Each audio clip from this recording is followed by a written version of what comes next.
with this pin, all I did was take the long needle nose pliers again and just push it where the pin comes out the other side. Just take the needle nose pliers and pull it right out. Now I'm going to take that screw out and push the pin like I have on the others with the needle nose pliers until I can get it out. I have taken the whole shock off.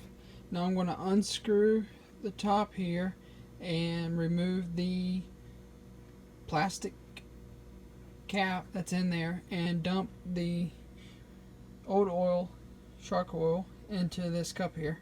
So I've taken the shock shaft out by pushing it up through the bottom. Took the needle nose pliers and pushed it on up where I could get a hold of it, and it looks like I'm going to have to take this bolt off and screw it onto the new shock shaft right there. So as you can see, the old shock shaft has a nut with almost like a washer on it, and I took the towel there laying in the background and wiped off all the oil and everything off of the shock shaft. Took a pair of pliers here to hold it to keep from the shock shaft spinning, and taken the open-ended wrench that came with the X-Maxx to loosen the nut here. In order to get the shock shaft back through the shock and the bolt put back on, if you can see it down in there, this is what I had to do.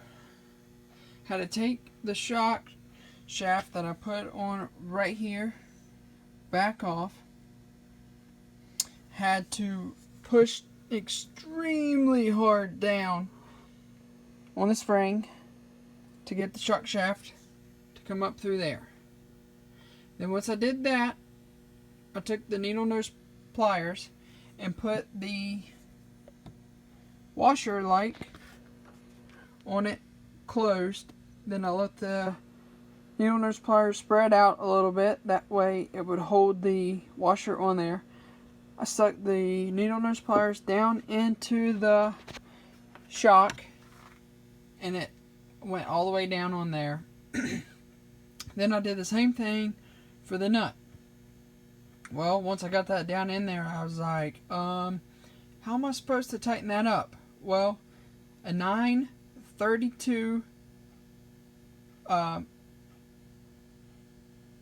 nut driver will fit down in there, and you can tighten that nut up. And when I did that, that was the done deal. That's it. So now I'm going to put this back together. I put it back down there on the bottom A-arm. So now I'm going to take this Team Losi 45 weight oil and dump it in there until there's a tiny mark. I don't know if you can see it. I'm trying to adjust the camera. But you can tell where the oil was before. And that's where I'm going to fill it up to with this 45 weight oil. So put the shock back on there, filled it up with the oil all the way up to that line. Then I pumped the shock several times until it started to get a little more stiff to get all the air bubbles out. Now I'm going to put the shock back on there and slowly put this thing back together. Alright, so I finished putting the shock and all the parts on and filled it up with the 45 weight oil. Now I'm going to do the right rear of the shock for the truck to match both back shocks with the 45 weight oil. So I'm going to do that. I'm not going to video how to do it, as you can watch the first half of the video. So I'm on the right rear and I'm just going to drain the oil. I've already taken the cap off here. I'm going to take the little plastic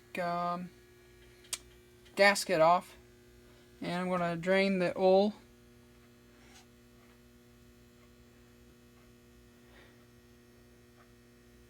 Going to drain it all out into this cup here, and I'm going to replace it with the 45 weight, so both back shocks are the same.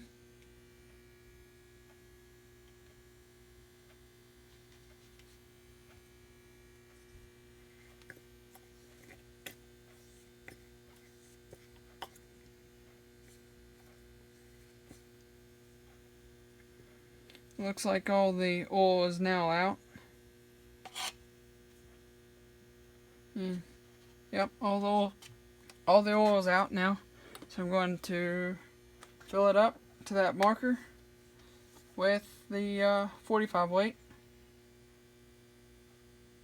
I bought 2 bottles of this just in case I needed it, but it looked like the first one used almost half.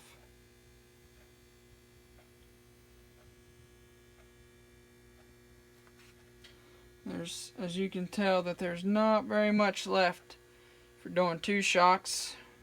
Just very little bit left.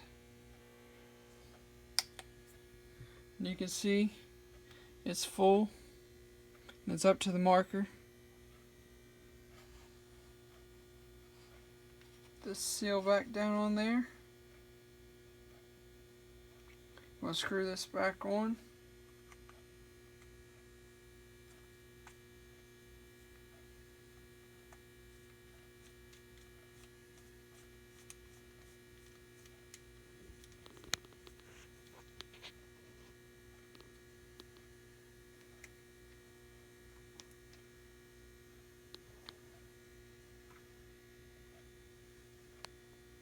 So put the cap back on, screwed it all the way back on.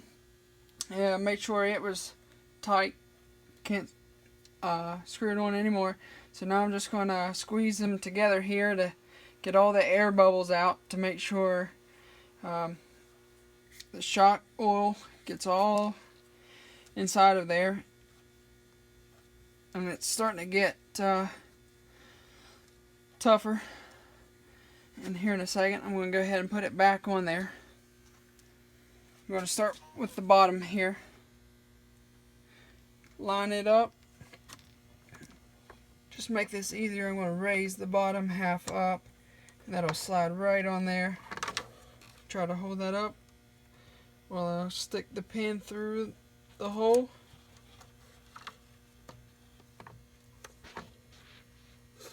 Alright, the pin went through the hole really easily.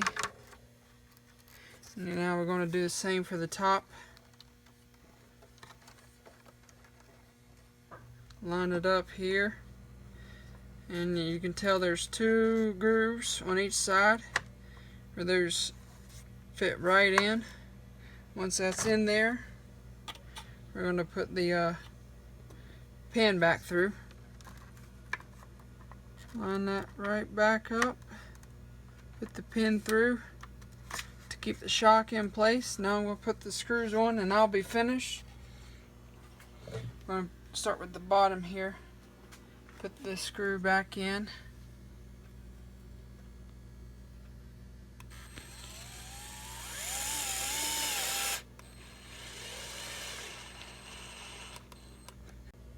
Alright, I'm going to go ahead and do the top now. I got the bottom and going to put the screw right back in there.